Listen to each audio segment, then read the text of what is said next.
इधर जब पंडित जी अपने ब्लॉग के जरिए लोगों को अपना सीखा हुआ समझा हुआ ज्ञान बांट रहे थे, तब उनके अपने घर में उनकी पत्नी सरला जी एक बड़े मानसिक संघर्ष से गुजर रही थी, जिस पर अगर पंडित जी ने ध्यान दे दिया होता तो वे सरला जी की मदद कर सकते थे। लेकिन कई बार हम बाहर की दुनिया में इतना खो जाते हैं कि अपने घर के लोगों की परेशानियों पर हमारी नजर ही नहीं पड़ती। सरला जी एक बहुत सीधी सादी महिला थी। उनका सारा जीवन परिवार की देखभाल करते बीता था।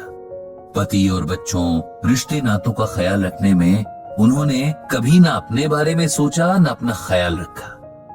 अब जब सब अपनी अपनी जिंदगी में व्यस्त थे, बच्चे अपनी नौकरियों में इतने व्यस्त थे कि पूरे दिन में एक बार भी अपनी माँ से बात करने का समय नहीं निकाल पाते थे। पति अपनी अलग दुनिया में व्यस्त थे, जहां उनके दोस्त थे, इंटरनेट ब्लॉग था, लोग थे और उनकी समस्याएं थी।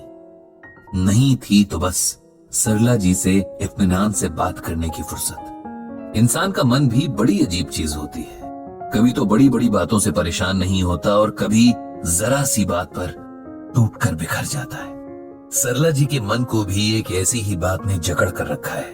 वो चाहती है कि सारी दुनिया की परेशानियों का हल बताने वाले पंडित जी उनके भी दुख का हल बताएं, लेकिन उनसे खुलकर कुछ कहती भी नहीं। इस सब में सरला जी के शरीर को नुकसान पहुंचना शुरू हो गया। जब मन में हर वक्त तनाव रहने लगे, तब इसका खामियाजा शरीर ही भुगतता है। उनकी भूख मर गई, ब्लड प्रेशर बढ़ने लगा, नींद उड़ गई। पंडित जी ने डॉक्टर को दिखाया, कुछ टेस्ट भी कराए, पर सब कुछ ठीक ही आया था। अब डॉक्टर ने पंडित जी से कहा, लगता है कोई मानसिक तनाव है जो शरीर में ये लक्षण दिख रहे हैं। आप या तो खुद बात कीजिए या किसी मानसिक रोग विशेषज्ञ को इन्हें दिखाइए। पंडित जी बहुत हैरान थे। जीवन में प्रभु कृपा से सब ठीक ही चल रहा था। ऐसी कोई बात तो उनकी जानकारी में नहीं थी जो सरला जी को इस हद तक परेशान करती कि वे बीमार रहने लगे। उन्होंने मन में सोचा कि घर जाकर पहले खुद ही सरला जी से बात करेंगे। क्या सच में कोई तनाव है जो इस हद तक बढ़ गया है और उन्हें खबर तक न लगी? घर जाकर उन्होंने सबसे पहला काम किया कि सरला जी का हाथ पकड़कर उन्हें बिठाया और बड़े स्नेह से पूछा, क्या तुम्हें कोई दुख है सरला? किसी की कोई बात जो तुम्हारे दिल को लगी है?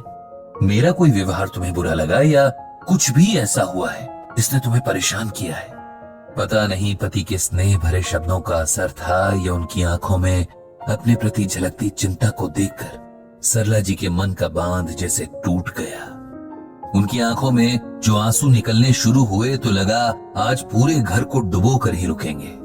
पंडित जी ने सरला जी को रोका नहीं, रोने दिया, लेकिन मन ही मन उन्हें खुद पर बहुत गुस्सा भी आया कि सारी जिंदगी उनके साथ हर सुख दुख में खड़ी रहने वाली, उनकी हंसी हंसने वाली, उनके आंसू रोने वाली पत्नी जाने किस कष्ट में है और उन्हें पता तक नहीं। इससे बड़ी शर्म की बात क्या होगी कि अनजान लोगों को उनके दुखों का हल बताने वाले पंडित जी को अपनी पत्नी के दुख की भनक तक नहीं है।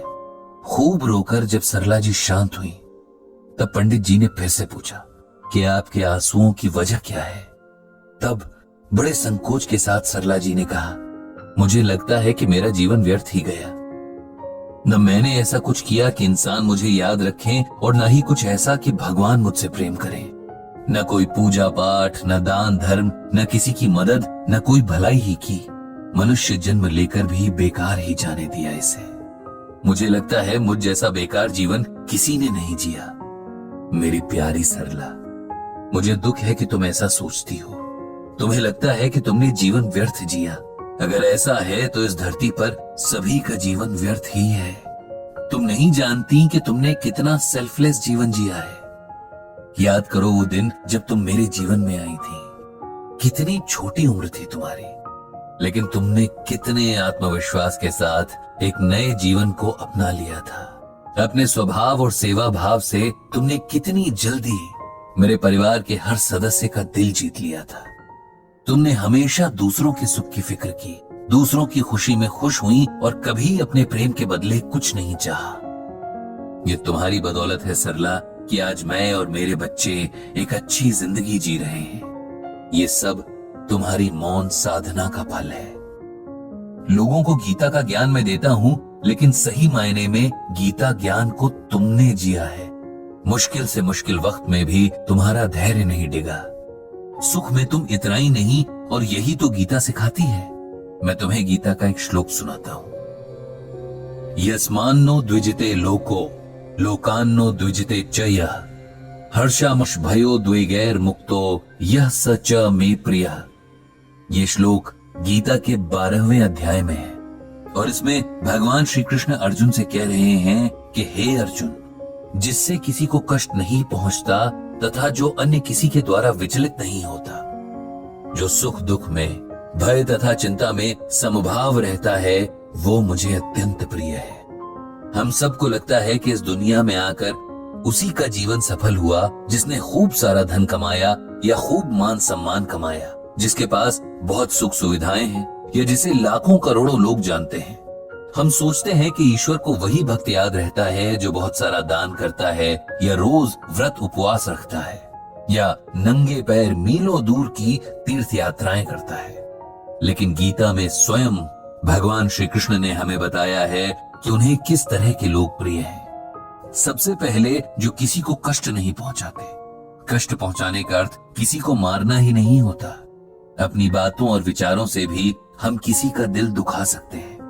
अपने कर्मों के जरिए भी हम किसी का बुरा कर सकते हैं। इसीलिए जो किसी भी तरह मन, वचन या कर्म से किसी को कष्ट नहीं पहुंचाता, ऐसा व्यक्ति मुझे यानी भगवान को प्रिय है।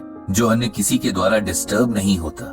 मतलब अगर किसी ने जाने अनजाने आपका दिल दुखाने वाला काम कर दिया या कोई बात कह दी, लेकिन आपने इसका बुरा नहीं माना, उस व्यक्ति के प्रति कोई बुरा भाव मन में नहीं लाए, तो आप मुझे यानी भगवान को प्रिय लगोगे। सुख दुख, भय और चिंता में जो एक जैसी मेंटल स्टेट में रहे, न सुख में उछले न दुख में डूबने लगे, ऐसा व्यक्ति भी मुझे बहुत प्रिय होता है। तो सरला, अब बताओ, क्या इसमें कहीं ये बात है जो तुम्हें लगे कि तुम ईश्वर की प्रिय नहीं हो? तुमने तो हमेशा गीता में भगवान की कही इन कंडीशंस का पालन किया है, इसलिए तुम्हारा जीवन कैसे व्यर्थ हुआ? तुम्हारा जीवन तो हम सबसे ज्यादा सफल है, क्योंकि ये तुम्हारे नाम की ही तरह सरल है। इसमें किसी किस्म का छल कपट नहीं है। इसीलिए अपने मन से सारे डर और सारी हीन भावना निकाल दो। पंडित जी की बातों ने सरला जी के मन से संशय के सारे बादल हटा दिए। वो अब संतुष्ट थीं। उनके प्रश्नों के जवाब उन्हें मिल चुके थे, लेकिन पंडित जी खुश नहीं थे। उन्हें गिल्ट ने घेर लिया था। अचानक उन्हें लगने लगा कि उन्हें अपने गीता ज्ञान का अहंकार हो चला था, जिसकी वजह से उन्होंने अपनी पत्नी के मन में पल रहे दुख को महसूस तक नहीं किया। गीता तो अपने आप की खोज करना सिखाती है, अपने हर भाव को महसूस करके सही गलत की पहचान करना सिखाती है।